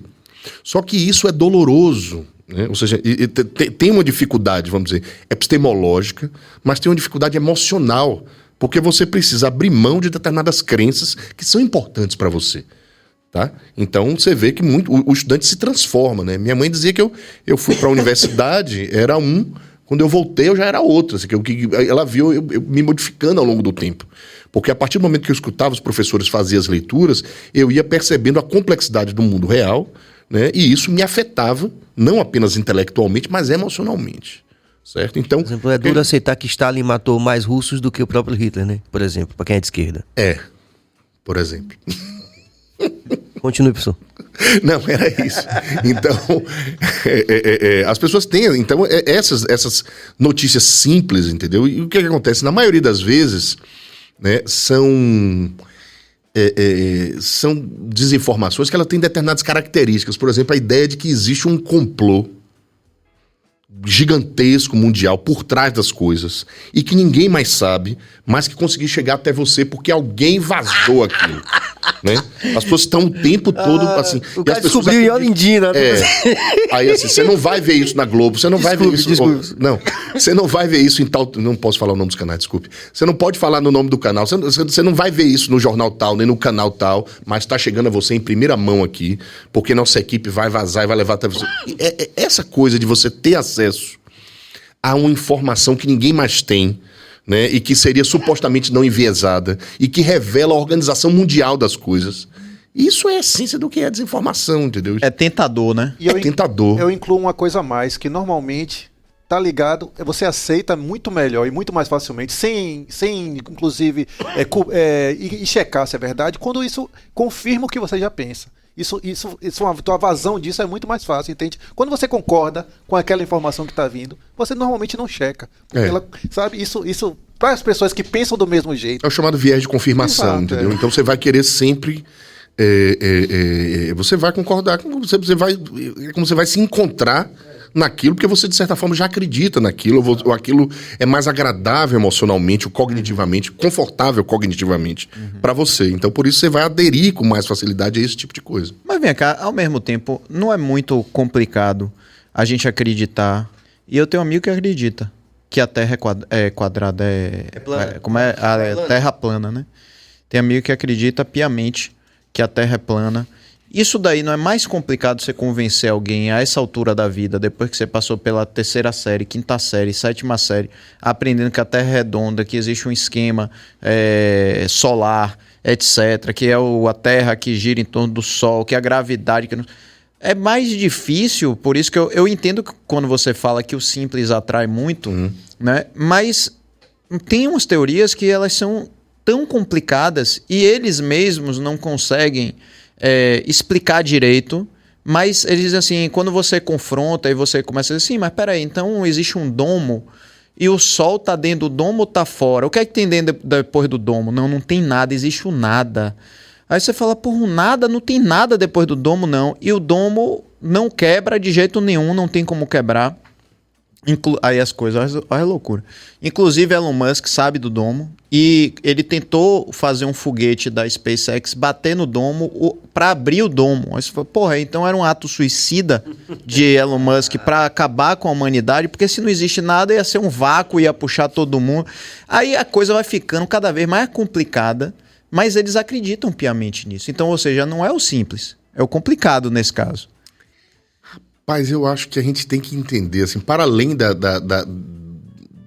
sei lá, da Terra plana ou de outros similares, talvez a gente tenha que sair um pouco, por exemplo, do debate propriamente da matéria, entendeu? De querer argumentar com essas pessoas. E tentar entender, agora eu vou ser psicólogo um pouco, né? A gente entender por que emocionalmente as pessoas estão aderindo a esse tipo de explicação, entendeu? Não é perguntar o que é que essa explicação traduz no mundo ou prova de um determinado pedaço da realidade, né? O que é que ela recorta da realidade. Mas é perguntar sobre qual é a função, vamos dizer, cognitiva emocional das pessoas que querem aderir a esse tipo de coisa. Né? Você tem alguma teoria para isso? Olha, eu tinha um professor de psiquiatria, né, que foi meu professor lá na UFBA, né, o Mário Nascimento, tem até meu sobrenome, mas não é meu. Ele dizia que, ele dizia que o paranoico, né, a personalidade paranoica, ele vê sentido em tudo, né? Tudo tem uma razão, né? Sei lá, você vai comer aqui, vai cair um pedaço do negócio por alguma razão, né? Porque tinha alguma coisa ali, né? Que eu vou me esbarrar aqui na taça, vai cair por uma razão. Ou seja, tudo que tá acontecendo. O cara foi ali, tocaram a campanha 2 vezes, é porque tem alguém que vai fazer alguma coisa comigo que acabou de chegar. Ou seja, ele vê sentido em tudo, né? E essa forma de ver sentido em tudo tá relacionada com medo, com querer explicação, com querer se sentir seguro. Tá? Então, eu acho que essas pessoas que se aderem... Porque, por exemplo, se eu for discutir com essas pessoas e querer realmente explicar, convencê-las, eu não consigo, porque não é um elemento de racionalidade, né? É um elemento outro, né? de emoção que está ali presente. Ou seja, aquela crença cognitiva de que a Terra é redonda ou de que a vacina é um chip 5G, né? Essas coisas difíceis para mim, do ponto de vista assim, de acreditar, elas cumprem um papel emocional das pessoas. As pessoas querem se sentir mais seguras, as pessoas querem aquilo que a gente estava conversando, elas querem entender por quê que isso acontece. Ou seja, diante de um cenário de desamparo, por exemplo, a pandemia foi um momento de desamparo generalizado. O que é que vai acontecer? O que será de nós? Vai haver mundo depois? Vai ter Bavi depois? Né? Vai ter Fonte Nova, vai ter não sei o quê, né? Então as pessoas não sabiam o que ia acontecer. Então, obviamente que elas vão buscar mecanismos consolatórios para elas conseguirem explicar o inexplicável, né? O caos da vida, entendeu? Certo caos que existe. E também talvez um sentimento de pertencimento, né? A um determinado grupo, né? Perfeito, porque eles encontram outros através das redes sociais e criam comunidades e criam laços. E no momento que você cria laços e você compartilha crenças, você está sofrendo um pouco menos, entendeu? Porque você está encontrando pessoas que, de certa forma, reforçam você ou que enxergam o mundo como você. E aí você encontrei minha turma, encontrei minha galera, entendeu? E imagine que num absurdo como esse, se ele está conseguindo achar, tá vendo como eu descobri, como a gente está sendo enganado o tempo inteiro, se a Terra é plana, imagine todo o resto. Você entende? Que isso abraça todo mundo, pô, você tá certo, estamos certos. É mais ou menos. E o mais engraçado é quando eles falam com você e falam assim, bicho, você vai acordar. Calma. Você ainda vai acordar. Eu digo, bicho... Vejamos. Aí começa a história. Não, porque a borda da Terra, porque não existe... Aí fala assim, por que o avião não passa por cima da... Acho que do Polo Sul, né? Da Antártida, não sei o quê. Por que não passa? Por que não passa? Isso porque não tem nada pra fazer lá, velho. O avião vai passar lá pra cima. Por quê? Se é mais perto você ir por outras rotas, né? Aí, não, porque é a borda da Terra. Lá não tem como chegar. Aí vem umas coisas assim, bicho, que você fala, não é possível. Aí tá tirando uma com a minha cara, mas não é verdade. É louco. Realmente precisa. Vamos fazer aqui um pequeno break aqui pra gente valorizar os nossos apoiadores, né? Venha meu merchandete. Vamos lá. Inclusive ontem você soube, né, que o Ziel é o maior merchandete da Bahia. Sim. O que eu discordo veementemente. É você. Opa aí, o Ziel. Tchau, um salve para o Ziel que esteve aqui ontem com a gente. Estamos aqui com os famosos pastéis de nata, que são conhecidos em Portugal como os pastéis de Belém. Já amplamente divulgado aí nas suas redes sociais. Isso aí não é fake, lá eles conhecem como pastel de Belém mesmo. E que são o carro-chefe dessa maravilha das nossas vidas, que é o de Alemar. Já está aí o QR Code na sua tela, você pode pedir no conforto da sua casa. Mas quando você for pedir, você não vai pedir somente pastel de nata. Você pode também pedir uma série de outros produtos que você vai ver lá num grande menu do nosso de Alemar. Aqui, nesse caso, a gente tem vai me ajudar aqui, viu, Pedro? Te ajudo. As empadas de pato, que tem um biquinho aqui. Muito bem, você tá treinado você tá como um especialista em identificador de empadas. Muito obrigado. E essa aqui que é nova hoje? Não é tão nova assim, só que eu pedi, galera, mande aí que eu quero que a galera experimente. Isso é um pastel de bacalhau. Opa, ô glória! Que lá no de Alemar, bom, em Portugal eles chamam, quando a gente fala pastel aqui, a gente pensa logo aquela massa de pastel que a gente conhece, né? O pastel em Portugal, eles falam assim, pastelaria, é essa massa folhada com algum recheio. Então o pastel de nata é o doce. Aqui com a mesma massa do pastel de nata, essa massa folhada... Salgado. Só que salgado, e aí lá tem o de bacalhau e o de creme de palmito. Maravilha, então você já pode pedir aí no conforto da sua casa, mas espere, não é só isso. Se você estiver de repente de rolê na cidade, você vai passar lá no 3º piso do Shopping da Bahia, ou então no L4 do Shopping Barra, e ainda na Vila 14, ao lado da Vila Caramuru, no nosso Rio Vermelho. Lembrando a todo mundo que aos sábados e domingos, na Vila 14, somente na unidade do Rio Vermelho, tem o maravilhoso café da manhã do de Alemar, que conhece, Léo? Já foi? Não? Mas agora vocês estão falando com tanto gosto que eu vou lá, irei. Pronto, o café da manhã, minha gente, são vários combos e que você tem direito a uma bebida, seja um café com nata, que é esse recheio no fundo do café. Sérgio, a gente precisa marcar um café da manhã lá. Com certeza, meu. Aí tem o combo em si, tem o... Antes que o pessoal fure o domo aí. Elon Musk tá tentando. Tem uma salada de fruta e um doce à sua escolha, que normalmente a galera escolhe o pastel de nata. Maravilha, é isso aí. Vamos mandar um salve também pra rapaziada da Via Sul? Pô, bem lembrado. Pô, os nossos queridos da Via Sul aí, que tem... O que é que eles têm diferente do resto? Mano? O Dengo da Bahia. Isso aí. Via Sul, maior número de vendas norte e nordeste da Jeep aí. Não é somente porque a Jeep tem essa qualidade inconteste que a gente já sabe. Não é só isso. É também um diferencial da própria Via Sul, que ele recebe com todo carinho. Você vai numa das duas lojas, ou na ACM, ou no Rio Vermelho também. Isso. E você vai ser atendido por uma equipe super profissional, mas que tem aquele diferencial que é o Dengo da Bahia, né, não, Pedro? Só falta fazer cafuné, bicho. Eu digo isso pra eles, só faltam vocês fazerem cafuné. O que é muito importante quando você vai comprar um carro. Eu acho. Você devia fazer parte do test drive. Você vai dirigindo e vai, o cafunézinho. Vamos falar também da promoção PCD? Isso, que é muito bacana, porque eu achei isso de uma sensibilidade muito legal da Via Sul. Você sabe que o PCD, ele tem um incentivo do governo, ele tem isenção de impostos, né, e o carro fica muito mais barato.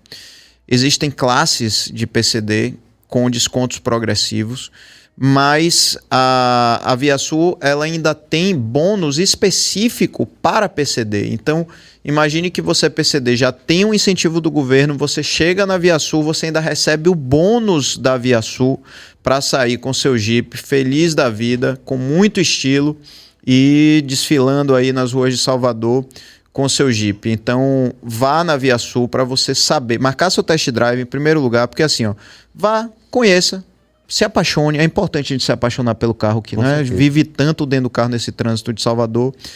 E depois que você faz seu test drive, vá saber qual é o seu bônus. Você vai se impressionar.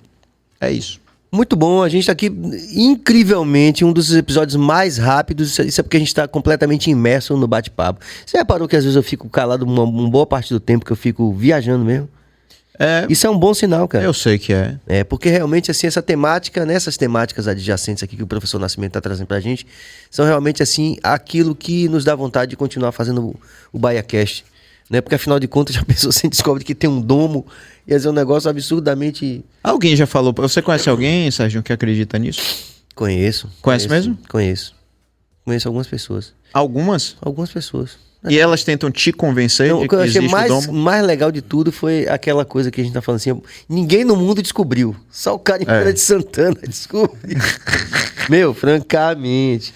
Bom, vamos lá, valorizar a partir desse momento, já temos 1 hora e 10 minutos batendo um papo com o professor Nascimento, vamos valorizar a interação o máximo que a gente puder, né? Vamos. Lívia Vasconcelos, adorando o pod. Professor Leonardo arrasa e o BahiaCast recepciona de forma muito agradável, leve e inteligente. Parabéns. Obrigado, Lívia. Vamos lá. Luciano Bandeira, sobre essas crenças de terra plana, etc., Maquiavel já dizia, os homens são tão simples que quem quer enganar sempre encontra sempre alguém que se deixa enganar. Obrigado, Luciano, pelo adendo. Rafael Suede, o discurso de ódio é um discurso mais fácil e simplório. Beijo, Rafa. Não entendi. Eu acho que deve ser pensar demanda energia. Só pensar demanda energia. Isso mesmo. Vai lá. Volte, por favor, Cabas. Só pensar demanda energia, pensamento, ponderações históricas. É muito mais fácil disseminar o pensamento que bandido bom é bandido morto. Muito bem, Rafael. A gente agradece aí pela interação. Pois é. Então, professor, é isso que a gente... que coisa chata de entrevistador, né? Querer arrancar certezas, né? Do pesquisador, principalmente se ele é um cientista social, como o senhor falou, né? É muito mais difícil. Né? Muito mais difícil, né? Me conta, assim, hoje na UFBA, né? Que está passando por esse momento agora também, né? Da greve e tudo. Uhum. Como é que tem sido essa difícil missão, né? De uma universidade de excelência, que tem sido ao longo da história, né? Em vários pontos, né? Se manter produtiva e se manter atual, né? Num mundo em que a tecnologia anda muito mais rápido, parece, na rua do que na escola, né? A gente tem muito essa coisa, por exemplo, do aluno... Pô, a gente tá perdendo pro celular e tal. Como tem sido se manter produtivo e atual na sua área de atuação na UFBA, com greve, com tudo isso, Olha, como eu te falei, né? Primeiro que eu já tenho uma inserção complicada porque eu trabalho com uma coisa que meus colegas desconhecem, né? Eu vou contar uma anedota sobre isso, né? Assim, meus colegas vão ficar mais chateados que já são comigo, mas eu preciso contar, né? Em 2019, véspera de começar a pandemia, né? Em dezembro, eu me lembro, eu saí de férias. Só que o campus que eu trabalho é o campus de Camaçari, da UFBA, né? No Instituto de Ciência, Tecnologia e Inovação. E aí eu estava lá, tal, e a gente tinha uma reunião que acontecia toda segunda-feira, e que a gente tinha que ir para lá, né? Saía daqui, eu pegava o carro, não dava aula nesse dia, mas pegava o carro, a reunião era presencial, então eu pegava o carro, dirigia 70 quilômetros, chegava lá, participava da reunião, a reunião terminava, voltava, no final da tarde. Quem já pegou a BR-324 no final da tarde... né? Sabe o engarrafamento que é e o sofrimento que é. Pronto. Isso toda segunda-feira. Uma vez por mês na segunda-feira. E como eu participava de mais de uma reunião, aí tinha reunião do departamento, reunião do colegiado, reunião do NDE, que é o núcleo docente estruturante e tal. Então toda segunda-feira eu sofria com engarrafamento. Aí eu saí, aí eu disse assim, olha, véspera da pandemia, janeiro, ia sair de férias e disse assim, olha, vamos colocar uma coisa para votação aqui. A gente vai ter que ter reuniões virtuais. Como é isso, rapaz? Não, você vai, manda um link do Google Meet, as pessoas entram e a gente faz reuniões virtuais. Não precisa as pessoas estarem aqui presencialmente pra gente deliberar sobre coisas, né? Aí eu saí de férias, não participei da votação, mas apesar das diferenças políticas, diferentes de opinião dos meus colegas, foram unânimes em votar contra. Todos votaram contra. Não, tem que estar presencial aqui. Tal. E aí o que acontece, né? 2 meses depois, 3 meses depois vem a pandemia e as reuniões passaram a ser completamente, todas elas, virtual. Então existe, e aí isso eu debato nos livros, artigos que eu escrevo, uma certa tecnofobia das pessoas, né? Uma parte pode ser tecnofilia, as pessoas ficam ali, mas as pessoas que não conseguem, como elas vão ter um certo receio, né? Tem um símbolo, o símbolo da filosofia é a coruja de Minerva, vocês sabem isso, né? Essa aula eu fui. Então. E a coruja de Minerva, ela só alça voo depois que o sol já se pôs. Ou seja, ela só vai refletir depois que as coisas aconteceram. Então, existe sempre entre a universidade e o mundo real um certo descompasso e um certo atraso. O problema é quando esse atraso é muito grande. O problema é quando você demora demais para incorporar dentro da universidade, segundo padrões científicos, as transformações que estão ocorrendo. Existem hoje, assim, no mundo, em quase todas as universidades, grupos de o que eles chamam de humanidades digitais, que é uma tentativa de transformar as ciências humanas incorporando as tecnologias digitais, todas elas, como campo de estudo. Então você vai ter, dentro desse saco que é a humanidade digital, você vai ter geografia digital, história digital, sociologia digital, né, ciência social computacional e outras áreas, né, literatura digital, né, os estudos literários que envolvem tratamento de grande base de dados e tudo mais. Então, a universidade ela vem tentando, todas elas, se atualizar em relação a isso, né? E assim, é um momento que eu vejo, assim, tanto tecnicamente quanto politicamente dramático da universidade, porque a gente sofre ataque, e meus colegas sabem isso, de dois lados. A gente sofre ataque de fora para dentro, né? Ou seja, das pessoas que dizem que professor é doutrinador, que a gente é comunista. Não, se eu fosse doutrinador, eu queria que todo mundo lesse o texto. Nem isso eu consigo fazer. Doutrinar o cara para ler o texto, né? Meus estudantes que estão me vendo aqui, eles vão saber disso. Que eu sou o diabo se o cara não lê o texto, entendeu? Que faço de tudo e não consigo, né? E os ataques de dentro para fora, que são aqueles estudantes que acreditam que os docentes são inimigos, ou que são... os docentes pertencem às elites? Pertencem. A universidade não é um mundo paralelo. A universidade traz consigo as desigualdades, as disputas de poder, né, as diferenças entre sexo, as diferenças raciais, a diferença de gênero. Tudo isso está presente dentro da universidade, entendeu? Mas, por exemplo, a relação que eu tinha com meus professores, salvo um ou outro, era de veneração, pô. Entendeu? Eu venerava eles, porque assim, meus grandes professores de ciências sociais, né, teve até vocês devem conhecer, Roberto Albergaria. Sim, claro. Né, que depois... Clássico. Né, o clássico Roberto Albergaria, um grande antropólogo, ele me ensinou. Então, quando eu vejo a relação que eu tinha com os docentes e a relação que os estudantes hoje têm de desconfiança, de tal, não que tenham professores que às vezes se excedam, façam coisa errada, sei lá, né, existem isso. Agora... eu vejo hoje o professor universitário e a universidade com muito, sei lá, muito sofrimento do ponto de vista estrutural, né? Até assim, os cortes seguidos que o governo tem, né? E, assim, eu posso ter milhões de críticas à Universidade Federal da Bahia. Agora, sem ela, isso aqui se torna um lugar muito pior, né? Sem dúvida. Então, a universidade tem um papel fundamental. Eu não posso, por mais críticas que eu tenha à universidade, eu poderia falar mal da universidade aqui o programa inteiro, mas a Universidade Federal da Bahia cumpre um papel fundamental. Eu não estaria aqui como especialista se não fosse a Universidade Federal da Bahia, e se não fosse a Escola Técnica Federal da Bahia. Uhum. Tá? É muito investimento da União, né? Então o que eu peço é assim, realmente a gente precisa de mais grana para isso, entendeu? Precisa modernizar as universidades, precisa, por exemplo, precisa ter um lugar maravilhoso como esse pra gente fazer um podcast dentro da universidade. Sim. Precisa ter uma TV UFBA fortalecida, né? Precisa ter um monte de coisa, laboratórios, né? de realidade virtual e aumentada. Por exemplo, os primeiros óculos da Universidade Federal de realidade virtual aumentada foi a partir de um pedido meu, que eu criei uma disciplina chamada Introdução à Realidade Virtual e Aumentada, né? E disse assim, a gente vai ter que comprar 2 óculos, né? Eu sou do tempo do Atari. Eu vou falar do Atari. Você é de que ano? Eu sou... Não posso responder. Não, você pode. 71. 78. Eu também, pô, por isso que eu tô perguntando. 78. Porque é a geração Atari mesmo. Odyssey, Atari, tudo. Quando eu vi o Atari pela primeira vez, isso me impressionou. Uhum. Agora, a primeira vez que eu coloquei um óculos de realidade virtual, esqueça todos os videogames que vieram antes. Eu tive essa experiência. É impressionante. É uma coisa assim, imersiva, impressionante. Imagine as potencialidades de você ensinar psicologia para tratar fobias, né? Para você trabalhar sociologia, para você lidar com preconceito social, né? Você experimentar o que é estar num lugar, andar na rua e todo mundo mexer com você, né? E todo mundo ficar dando psil, por exemplo. Só com óculos você caminhando. Imagine, por exemplo, para um homem ter a experiência do que é andar na rua e com óculos de realidade virtual.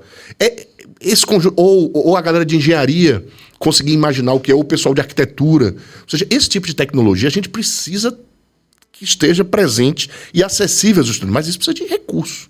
Agora vem cá, teve o metaverso, né, da Meta, né?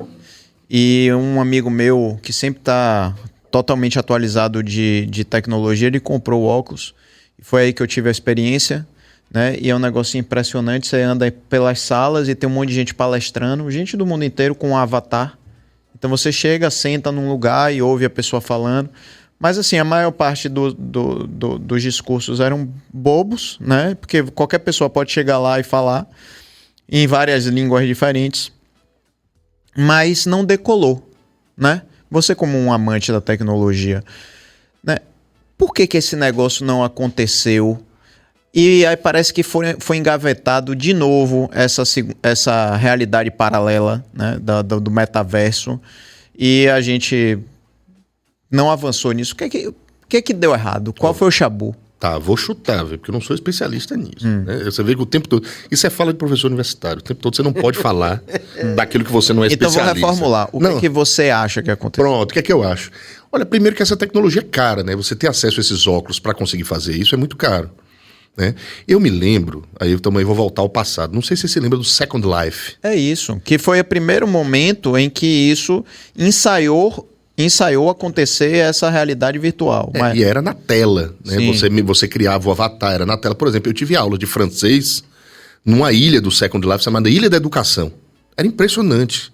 Eu nunca... Você chegar, tinham 30, 40 pessoas lá, né?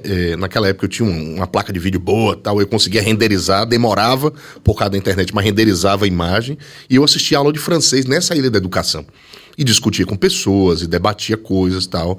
Eu acho que, eu não sei dizer, um dos fatores, eu acho que as pessoas... o óculos em si é uma coisa cara, entendeu? E você, na maioria das vezes, por exemplo, o que foi acontecer? Quando a gente comprou o óculos, a gente precisa de um computador potente para poder plugar o óculos. Então, não é só o valor do óculos, tem também o computador bom. Uma máquina cara e uma internet de qualidade também para poder rodar e você conseguir conversar com as pessoas, né? Eu acho que o preço... Eu chuto aí que um dos elementos é essa questão do preço, né? E também, só o segundo elemento, essa coisa do conforto óptico de você colocar a coisa, que eu acho que é um elemento que a Meta vem trabalhando. Eu converso com alguns colegas dessa área. Você realmente, às vezes, você quando você coloca e fica muito tempo, dá um certo desconforto, uma certa... você fica um pouco enjoado. Fica de tem um nome técnico para isso, que eu não me recordo aqui. Agora, mas eu acho que esses elementos podem estar presentes. Arrisco também dizer o seguinte, me lembrou a história do micro-ondas, né? Que foi lançado e que foi um fracasso total. Porque as pessoas relacionavam a tecnologia nuclear, energia nuclear, essa coisa toda, que teve que ser relançado anos depois para poder as pessoas finalmente entenderem, entendeu? E dar certo. Hoje, todo mundo tem micro-ondas, tipo assim, entendeu? Mas então, é curioso, Sérgio, porque assim, é super tentador, cara. Para quem experimenta. Eu experimentei e achei um negócio assim tão... Cara, é muito interessante você sair da realidade daqui e entrar numa realidade, porque os gráficos já estão tão evoluídos que você tem essa coisa 3D, você vê as 3 dimensões acontecendo e sua mão na luva de repente vira um revólver para você praticar tiro-alvo, não é para matar ninguém, não. Antes que alguém diga que eu sou extremista. Mas aparecem alvos e tal, então você joga, você faz assim, vira uma raquete de ping-pong, você joga ping-pong com o cara do outro lado do mundo.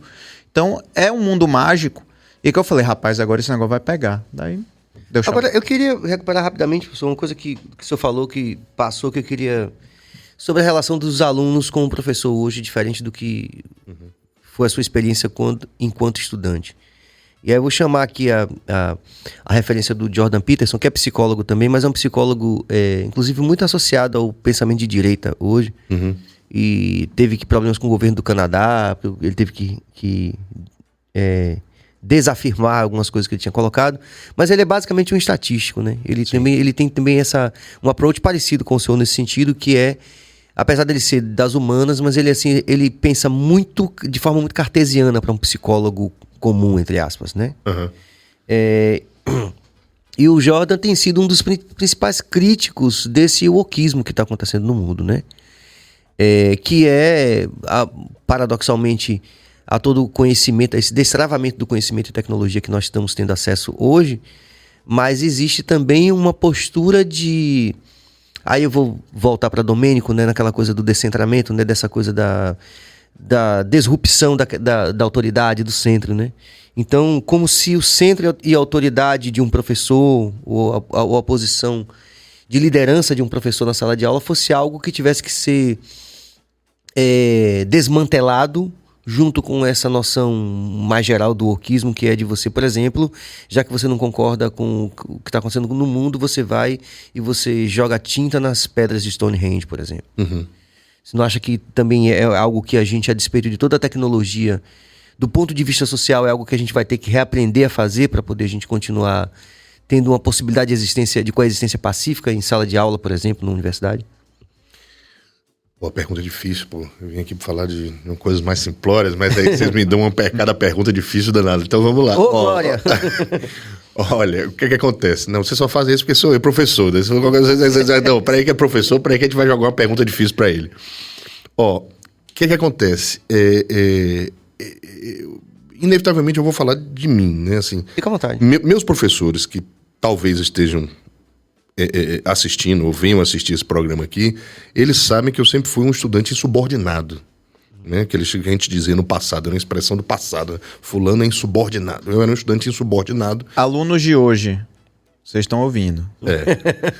Eu era um estudante insubordinado. Espera que ele vai estabelecer uma diferença. Era um estudante questionador dos poderes estabelecidos, entendeu? Questionava muitos professores, enchia o saco de muitos deles, entendeu? Achava que eu estava certo, tal. Então eu me colocava como... me posicionava direto em relação a eles, entendeu? Questionava, dizia que, assim, não... Por exemplo, eu lembro de uma aula de psicologia de desenvolvimento, né? Ou psicologia... analisa crianças, essas coisas. E a gente, aí eu questionava, porque tinha um livro que... Me lembro muito bem disso, que tinha um livro que era adotado pela professora, que era um livro de uma psicologia predominantemente americana e que não conseguia entender, ou era muito fraco para entender as diferenças culturais em relação ao Brasil e as nossas especificidades culturais. Eu coloquei isso, tal, de uma maneira tal. Mas isso, na maioria das vezes, né, 99,99% das vezes, isso era colocado de maneira dentro das regras do jogo acadêmico, do debate, da discussão de ideias, né, onde você efetivamente leva em consideração a intenção de verdade do ponto de vista do outro. Então, por exemplo, eu posso discutir com você já, assim, se eu não levo... se eu não considero séria a sua intenção de achar que o argumento que você está me dando é sério, eu não tenho nem, assim, eu não consigo ter um debate com você. Eu vou ter um debate de aniquilação, de destruição. Ou seja, você está errado, eu tenho que acabar com você. Tá? Então, se você sai dessa postura de aniquilação do outro e considera o outro, você tem certos limites do jogo acadêmico de como se colocar. Professor, não concordo com isso. Professor, eu acho que poderia ser um outro livro, né? A gente poderia ter esse livro que eu conheço, que eu li e tal. Mas muitas vezes, e aí eu não quero entrar em nenhum caso específico, porque isso pode me colocar em apuros em relação a determinadas filiações ideológicas dentro da universidade. Que a gente precisa, assim, a universidade ainda serve para alguma coisa? É a primeira pergunta. Se serve, se aquele espaço ali serve, então a gente tem que minimamente cuidar para que ele exista, né? Ou seja, destituir docentes, né? Expor docentes, né? Ou, por exemplo, achar que qualquer posicionamento, assim, no momento que eu exijo que você leia o texto e que aos autores... Eu tenho um título, né? Eu tenho um título de mestre, doutor, tal. Ou seja, existe um reconhecimento social da minha formação e eu tenho um compromisso, ao virar professor de qualquer instituição, não só da UFBA, de exigir que você tenha a formação mínima para sair diplomado. Então você tem que ler o texto. Você vai ter que ler o texto. Você vai ter que fazer provas. E isso é uma relação de poder? Mas é uma relação de poder que eu estou dando instrumentos a você, no caso das ciências sociais, para que quando você saia dali, você consiga até se colocar mais forte e lutar contra os instrumentos de dominação e de controle sobre você. Então, note que... Olha que paradoxo, né? Ou seja, você está numa relação desigual, né? Hierárquica, que eu sou professor, você é o estudante, né? Mas, ao mesmo tempo, essa hierarquia, essa desigualdade...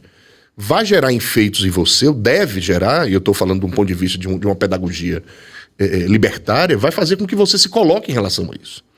Então, por isso que eu acho que a gente tem que tentar cultivar dentro da universidade uma certa posição conciliatória entre os diferentes interesses que hoje estão na universidade, que não são só docentes nem estudantes, mas tem os técnicos que estão lá, né, que não são docentes, mas são aqueles que fazem a estrutura funcionar. Tem os terceirizados que estão lá, que é uma categoria que ninguém fala, que é o cara que está numa posição extremamente... Toda hora muda de empresa, não sei o que, tal. É um cara que está numa situação pior ainda, né? Que ele não consegue nem entender o que são aquelas coisas, né? né? O que é que a gente faz ali? Então, existem outros grupos. Os estudantes não são iguais, né? Os estudantes são escalonados hierarquicamente pelo curso que fazem, né? Medicina, engenharia, psicologia e tal, e os outros cursos. Então, você tem um conjunto de interesses ali que a gente precisa tentar conciliar, porque assim, a universidade ela opera sobre outras lógicas. Então, a gente não pode pegar esse posicionamento simplório, né? Vamos dizer, dualista, dessa cisão entre as coisas, e trazer para a universidade e achar que a universidade vai estudar. Não pode. É um espaço de pluralidade. Eu preciso minimamente escutar você, entendeu? Por exemplo, tem uma coisa que eu aprendi com um sociólogo que eu gosto muito, que é o Pierre Bourdieu. Ele estava num debate, e aí um estudante, isso é muito conhecido, é um documentário, a Sociologia como Esporte de Combate, né? E aí uma pessoa pede uma palavra, fala uma coisa, uma palavra de ordem ali, contra ele e tal, e aí as pessoas aplaudem, tal, o que acontece tal. Aí ele disse assim, rapaz, não aplaudam, porque a gente está discutindo ideia. Aplauso, isso você faz em programa de auditório, né? Em programa onde quem grita mais, ou onde as coisas são simplórias. Então não dá para a gente operar como se a universidade e os debates fossem debates de aplauso, entendeu? Em que quem é o inimigo aqui? Né? Quem é o inimigo, quem é você? Né? Eu quero saber logo quem é para me posicionar. Não é assim que as coisas devem funcionar, entendeu? A gente precisa sentar na mesa.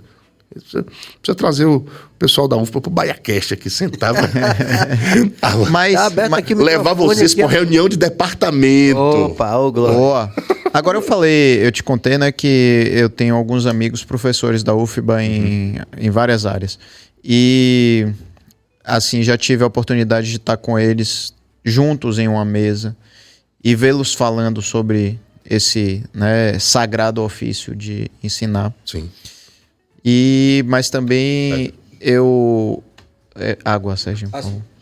Eu os vi desabafarem sobre essa questão aí dos alunos, da dificuldade hoje, como os alunos hoje estão, como é que eu posso dizer, extremamente... Não belicosos? Belicosos, boa. Porque eu ia falar questionadores, mas ser questionador é muito bom, né? Não é ser questionador, é simplesmente até questionador, mas questionar a autoridade do professor, né? Que é a autoridade máxima ali. E, enfim, agir como se ele tivesse total autonomia sobre ele, sobre o seu papel ali, sobre... Né? Então, assim, como tá uma linha tênue muito tênue entre... Quem é que manda na sala de aula, né? E por mais que a gente diga, né, que a gente queira abrir a cabeça e dizer não, mas é uma coisa linear tal, a gente tem um professor e tem um aluno, né?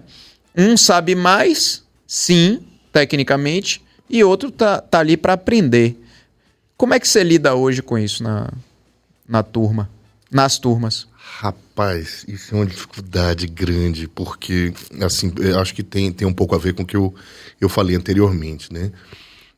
Por exemplo, uma coisa como me coloquei lá com a professora de psicologia, né? Que eu falei de psicologia de desenvolvimento e disse a ela que a gente deveria trocar o livro, né? Deveria trocar o livro. Eu já tive casos, por exemplo, de estudantes dizerem que não vão ler o livro por causa das características que eu não vou mencionar aqui, mas as características sociais, dizer de maneira bastante genérica, da autoria do livro. Ou seja, o estudante que diz, não, eu não vou ler, porque o autor pertence a esta ou a esta classe social, ou esta ou esta etnia. O autor é branco. Pronto, vai. Bom que o Serginho fala mesmo. Que a pessoa, branco, e o estudante não queria, disse que não leria o livro, né? Então, assim, nossa, gente, é uma situação, assim, do ponto de vista...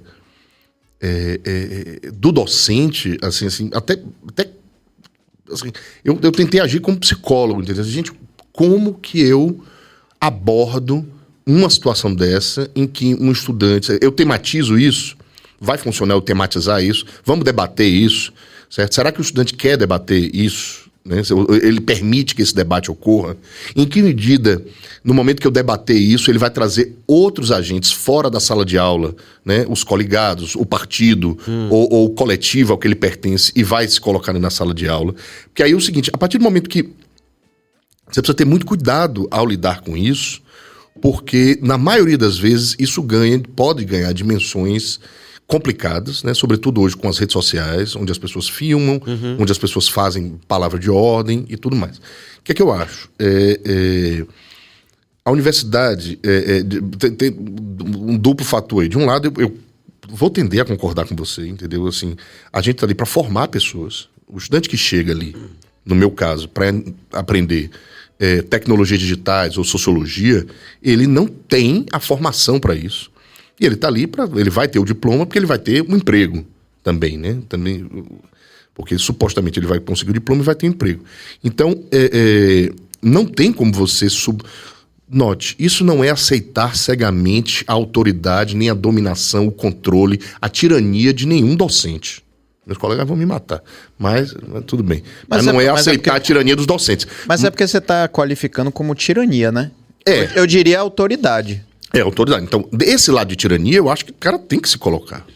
Né? Agora, o problema é quando vem esse questionamento da autoridade do docente, entendeu? De modo que eu não consiga dar uma aula sobre um determinado assunto, ou não consiga debater determinado assunto. E isso acontece, às vezes, como docente, diante de vários espectros ideológicos aqui, entendeu? Às vezes, docentes que têm uma postura mais crítica da sociedade vão encontrar, por exemplo, membros da extrema-direita que vão se colocar e outros de outros posicionamentos que vão se colocar, entendeu? Então, é um terreno ainda nebuloso. Eu acho que como é que a gente pode resolver isso, ou começar resolvendo? Rapaz, a universidade, a sociedade precisa entender o papel importante, fundamental da universidade, no caso aqui da Bahia, da Universidade Federal, para a sociedade baiana. Mas isso não é só a sociedade do nada reconhecer. A universidade precisa mostrar para o público extramuros que ela tem algum valor. Tá? E isso não se resolve só com atividade curricular em comunidade. Isso envolve ações contínuas junto às comunidades, junto aos problemas sociais, todos eles, né? Que como a universidade tem uma pluralidade de conhecimentos ali, ela pode intervir numa diversidade de problemas da sociedade. Tá? Então as pessoas precisam reconhecer isso. Aquele ali é um professor, né? Aquele ali é um professor da universidade, certo? O cara tava, sabe? Então, eu acho que tem um dever de casa nosso, né? Para tentar ver se a gente arrefece um pouco os ânimos e se coloca minimamente como cientista. Vamos debater, pô. Vamos conversar. Com certeza. Tem algumas interações aí que eu não quero perder aí, Cabas. Nossa Senhora. Cláudio Alves, quando acho que já vi um ótimo convidado, vocês trazem outro melhor. Leonardo, super professor e vocês 100% incríveis. Obrigado. 110%, 110%. Não. Só pra deixar claro que aí não é nenhum bot que eu mandei botar, não. Viu? Não, a gente conhece bem, Claudinha. Mas o próximo a gente já não sabe, vamos ver. A Átila tem cara de bot. Átila Barbosa, esse é fera. Grande abraço para a equipe do BaiaCast e para o entrevistado, meu colega de escola que admiro muito. Átila Barbosa. Você estudou onde, professor? Eu fiz escola técnica. Antes da escola técnica? Não, escola. Colégio. Do segundo grau? Sim. Na Escola Técnica Federal da Bahia. Na verdade, eu fui da última turma. Eu fui da primeira turma do Cefet, Centro Federal de Educação. Eu fiz um curso de Química lá. Entendi. Tá? Aí sim. Fiz o curso de Química. Clássico dos clássicos, né? Tipo o mestre dos magos. Tiago Medeiros, as pessoas farão qualquer coisa por aqueles que encorajam seus sonhos, justificam seus fracassos, acalmam seus medos, confirmam suas suspeitas e os ajudam a tirar pedras em seus inimigos. Grande Tiagão, abraço. Obrigado, Tiago. Maravilha. Professor, você tem que provar o de Alemar pra você dizer ao público se é bom. Se é bom ou se não é, né? Eu vou provar quando terminar, eu fico com medo de me engasgar aqui falando. Eu vou fazer os reclames finais pra você falar aqui pras câmeras o que você achou do de Alemar, que temos certeza que 100%, 110% dos convidados. 110. Eu tenho que provar e dizer o que eu achei. Então tudo bem. Mas aí vamos fazer os reclames finais aqui e agradecer em nome de toda a equipe aqui a sua simpatia, né? A sua luz, né? Porque conhecimento é luz, né? Despedir quaisquer considerações decolonialistas, mas conhecimento ainda é luz. E agradecer por tudo, né? Por essa possibilidade da gente debater sobre questões que são importantes para a sociedade nesse momento que a gente está vivendo. Sim. A toda a equipe aqui, Pedro Valente, valeu, 110% comigo 110%. Aqui. Cabito Show. Cabito. Rapaz, Cabito, deixa eu te dizer, inclusive menção honrosa a você. Hoje você participou como nunca. Verdade. Não, desse assunto eu Porque todos os outros você não gosta, é isso? É porque aqui eu consigo dar Acho que minhas ideias e minha voz afetaram ele. Aqui eu consigo dar alguma Mexeu cognitivamente, emocionalmente com ele aí. Você sabe quem o professor me lembrou, Cabas? Enquanto ele tava falando aqui? Diga. Eu digo, na forma de falar, né? Bem didática. Aquele cara do YouTube que você curte, que eu esqueci o nome. Como é o nome? Você associou também, né? Aquele da astrologia. Isso. Da astronomia. Astrologia é o quê? Astronomia. Qual? Sacani? Sacani. Sérgio Sacani. Eu pensei que você ia falar outra coisa, que os estudantes dizem. Agora vai viralizar. Ele é o gordão. Os estudantes dizem que eu pareço o rei do crime. Do Demolidor. Agora chama ele de o gordão da astronomia. Sacane, não, mas agradecer a forma aí. clara, Eu né? sei, concordo. Agradecer a toda a interação aí da rapaziada, sempre com a gente. É uma felicidade a gente poder fazer mais um programa de excelência com vocês. E é muito importante essa interação, essa participação de vocês. Posso Mais uma vez ao professor, pode, professor, faz tudo certo. Eu quero agradecer vocês o espaço, entendeu? Assim, eu acho fundamental que assim, a universidade, os professores e a universidade possam estar nesses espaços, certo? Poder debater ideias, poder apresentar o que eles estão fazendo, né?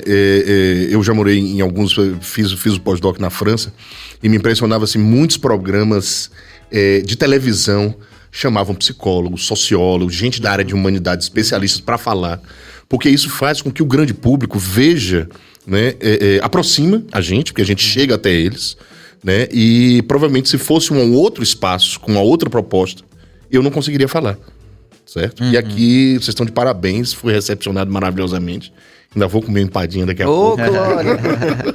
Então, obrigado, gente. Mas queria também reforçar, né, esse agradecimento aí. Eu acho que as portas ficam abertas, né, Serginho? Com certeza. Quando tiver um assunto aí similar ou qualquer outro que... Já vai chegar eleições aí, né? O professor podia vir mais perto das eleições. Verdade. Vamos falar sobre isso quando estiver mais perto também, né?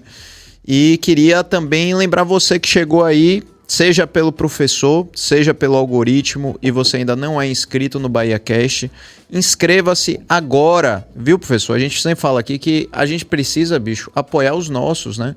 É um preceito aqui do BahiaCast, antes de eu chegar já era assim, e a galera que é muito generosa, Serginho, Cabas, Billy, com a valorização do que vem da terra, do que é dessa terra. Então valorize também o que é da terra, o nosso podcast, o BahiaCast, para que isso continue fazendo sentido.